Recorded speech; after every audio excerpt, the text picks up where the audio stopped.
ஒரு கனரக வாகனம் சாலையிலே சென்று கொண்டிருக்கிறது என்று வைத்துக் கொள்ளுங்கள். அந்த கனரக வாகனத்தில் போய் ஒரு இருசக்கர வாகனம் மோதிவிட்டாலே அந்த இருசக்கர வாகனத்தில் சென்று கொண்டிருக்கிறவருக்கு என்ன நிலைமை என்பதை கடவுள்தான் அறிய வேண்டும். ஆனால் திரைப்படங்களில் பார்ப்பீர்கள் என்றால் ஒரு கனரக வாகனத்தை கதாநாயகன் கையில் தூக்கி தூர எறிந்து விடுவார். உண்மையிலே இது நடக்குமா என்று நாம் எப்பொழுதும் சிந்தித்தது கிடையாது.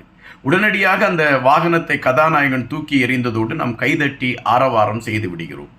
இது நாம் தொடர்ச்சியாக நம்மளுடைய மூளையை நம்மளே மழுங்கடித்து கொண்டிருக்கிறோம் என்பதுதான் நிஜம். ஏறக்குறைய இந்த யுக்தியைத்தான் மதமும் எடுத்திருக்கின்றது.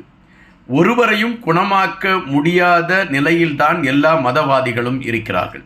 ஆனால் நாங்கள் கை நீட்டினால் இவருடைய கால் வந்து விடுகிறது, இவருக்கு இருக்கக்கூடிய நோய் தீர்ந்து விடுகிறது, பெல்லி சூன்யம் அகன்று விடுகிறது என்கின்ற கட்டுக்கதைகளை சொல்கிறார்கள் என்றால் நாம் மூட நம்பிக்கைகளை நம்புகிறோம் என்பதால் தான் அவர்கள் இது போன்ற கட்டுக்கதைகளை அவிழ்த்து விட்டு கொண்டு இருக்கிறார்கள்.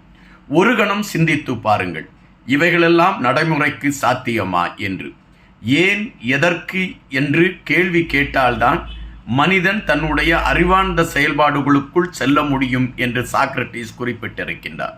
இந்த உலகத்தில் நீங்கள் ஏன், எதற்கு என்று கேட்டீர்கள் என்றால் இப்படி மூட நம்பிக்கைகளை வளர்த்து கொண்டிருக்கக்கூடிய கதாநாயகர்கள் இந்த மண்ணில் இல்லாமல் போவதற்கான களம் அமையும்.